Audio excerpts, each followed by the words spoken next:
बढ़ती हुई महंगाई में बिलों का इतना ज़्यादा आना जिससे हर कोई बहुत ज़्यादा परेशान है। तो आज की वीडियो में मैं आपके साथ शेयर करने जा रही हूँ 10 ऐसे टिप्स जिसको फॉलो करके आप अपने बिल में नुमाया हद तक कमी कर सकते हैं। अस्सलाम वालेकुम everyone, once again welcome back to my YouTube channel. तो उम्मीद करती हूँ आप सब ठीक ठाक होंगे। आज के वीडियो में मैं आपके साथ शेयर करने जा रही हूँ 10 ऐसी टिप्स जिनको फॉलो करके आप अपने बिजली के बिल में काफी हद तक कमी कर सकते हैं। तो बैकग्राउंड वीडियो को आपने इग्नोर कर देना है, लेकिन इन टिप्स को आपने जरूर गौर से सुनना है। वीडियो को बिल्कुल भी स्किप नहीं करना, क्योंकि अगर आपने वीडियो को स्किप कर दिया और एक भी पॉइंट मिस हुआ तो इसमें आप ही का लॉस है। वीडियो पसंद आए तो लाइक जरूर कर देना है और अपने फ्रेंड्स एंड फैमिली के साथ भी शेयर कर देना है ताकि वो भी इस वीडियो से फायदा उठा सके। तो बिना टाइम ज़ाया किए करते हैं वीडियो को स्टार्ट। तो टिप नंबर 1 ये है कि हमेशा ऐसी चीज़ों का इस्तेमाल कम करें जो बिजली ज़्यादा कंज्यूम करती है, जिसमें सबसे पहले है फ़ैन।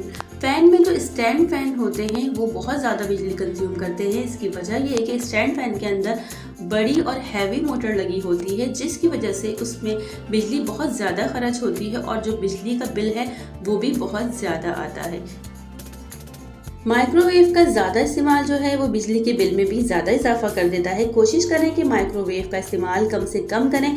वैसे भी माइक्रोवेव जो है वो हेल्थ के लिए ठीक नहीं होता, तो इसकी यूज़ से अवॉइड करें। लेकिन आई नो कि गैस का इशू हर घर में है, हर घर में गैस जो है वो बहुत जा रही है, तो लोग इस वजह से माइक्रोवेव या फिर इलेक्ट्रिक स्टोव या हीटर वगैरह का इस्तेमाल करते हैं। चलें, अगर मजबूरी में यूज़ भी कर रहे हैं तो कोशिश करें कि जिस वक्त आप माइक्रोवेव यूज़ कर रहे हों उस वक्त जो है वो लोड को डिवाइड कर दें। क्या करना है आपने, अगर आपका फ्रिज ऑन है तो आपने उस वक्त फ्रिज ऑफ कर देना है 5-10 मिनट के लिए। उसके बाद आपने माइक्रोवेव यूज़ कर लेना है। जब आप माइक्रोवेव यूज़ कर चुके हो तो देन आपने फ्रिज दोबारा से ऑन कर लेना है। इससे ये होगा लोड डिवाइड हो जाएगा, एकदम आपके मीटर पे जो है वो लोड नहीं आएगा। जब मीटर की स्पीड नहीं बढ़ेगी तो आपका बिल भी इतना ज़्यादा नहीं बढ़ेगा। तो हर चीज़ को अगर एहतियात से चलाएं तो हर चीज़ कंट्रोल की जा सकती है।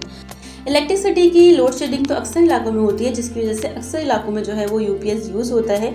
यूपीएस की बैटरी अगर ज़्यादा पुरानी हो जाए तो उससे भी ज़्यादा बिल आता है, क्योंकि पुरानी बैटरी देर में चार्ज होती है और नई बैटरी जल्दी चार्ज हो जाती है। जब बैटरी देर तक चार्ज होगी तो वो ज़्यादा बिजली कंज्यूम करेगी और इससे आपका जो बिल है वो ज़्यादा आएगा। तो कोशिश कीजिए, अगर आप यूपीएस यूज़ कर रहे हैं तो नई बैटरी का ज़्यादा इस्तेमाल कीजिए, और अगर आपकी बैटरी ज़्यादा पुरानी हो जाए तो उसे चेंज कर लीजिए। पुरानी बैटरी बैकअप भी कम देती है और बिजली भी ज़्यादा कंज्यूम करती है, ठीक है। उसके बाद है एग्जॉस्ट फैन। एग्जॉस्ट फैन जो है वो अक्सर घरों में, किचन्स में और वॉशरूम में यूज़ होते हैं। एग्जॉस्ट फैन भी बहुत ज़्यादा बिजली कंज्यूम करते हैं। एग्जॉस्ट फैन की जगह आप 12 वॉट का फ़ैन जो है लगा सकते हैं। इससे क्या होगा कि आपका बिल जो है वो कम आएगा और 12 वॉट का फ़ैन भी वही काम करेगा जो एग्जॉस्ट फैन काम करता है। कुछ लोग कहते हैं कि पीक आवर में फ्रिज जो है वो बंद कर देना चाहिए, यानी कि पीक आवर जब होते हैं जब बिजली की डिमांड बढ़ जाती है, यानी कि 5 से लेकर 11 तक का टाइम जो होता है वो पीक आवर का टाइम होता है। तो इस दौरान फ्रिज बंद कर देना चाहिए। लेकिन कुछ इलाकों में बहुत ज़्यादा लोड शेडिंग होती है और इतना लंबा अगर फ्रिज बंद करेंगे तो इससे चीज़ें ख़राब भी हो जाती हैं। तो मैं यही कहूँगी कि जिन लोगों के फ्रिज न्यू है वो तो बंद कर सकते हैं 5 से लेकर 11 तक फ्रिज, लेकिन जिनके फ्रिज जो है वो न्यू नहीं है, पुराने हैं, तो वो ऐसा ना करें, बल्कि इसके बदले वो फ्रिज की जो थर्मोस्टेट होती है, जो नंबर्स होते हैं, आप उनको 5 से 4 पे कर दें, या अगर आपका फ्रिज 4 पे चल रहा है तो आप 3 पर कर दें। तो इससे क्या होगा, स्लो आपका फ्रिज चलता रहेगा, कूलिंग भी करता रहेगा और आपके बिजली के बिल में भी कमी हो जाएगी। एसी की, एसी भी बहुत ज़्यादा बिजली कंज्यूम करता है। अगर एसी लाजमी चलाना हो तो आपने ये करना है कि जब आप एसी चला रहे हो तो उस वक्त आप अपने घर के हैवी इलेक्ट्रिसिटी कंज्यूम करने वाले अप्लाइंसेस को ऑफ कर दें। जैसे आप फ्रिज को बंद कर दें, उस वक्त आप वॉशिंग मशीन, पानी वाली मोटर या इस्त्री वगैरह का इस्तेमाल ना करें। ये सब कुछ बंद करके आप एसी चला सकते हैं और 2 घंटे बाद या 3 घंटे बाद जब आपका रूम जो है वो अच्छा टेम्परेचर मेंटेन कर ले, ठंडा हो जाए, तो उस वक्त आपने एसी ऑफ कर देना है और बाकी फ्रिज वगैरह जो आपने ऑफ किया था उसे ऑन कर लेना है। तो इससे भी आपके बिजली के बिल में नुमाया कमी होगी। सेवर के बजाय आपने एलईडी बल्ब का यूज़ करना है, क्योंकि सेवर के मुकाबले में एलईडी बल्ब जो होते हैं वो कम बिजली कंज्यूम करते हैं।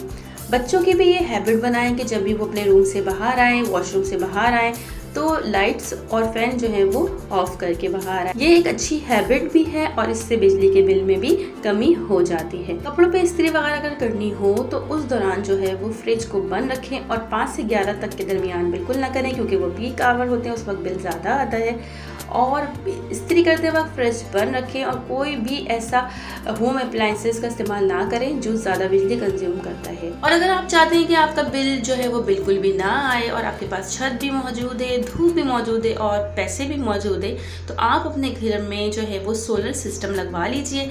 इससे ना ही आपका बिल आएगा, ना ही आपकी लाइट जाएगी और ना ही आपकी लाइफ डिस्टर्ब होगी। उम्मीद करती हूँ आज की वीडियो पसंद आई होगी। वीडियो पसंद आई हो तो लाइक ज़रूर कीजिएगा और चैनल पे फर्स्ट टाइम आए हो तो चैनल को भी सब्सक्राइब कर लीजिएगा।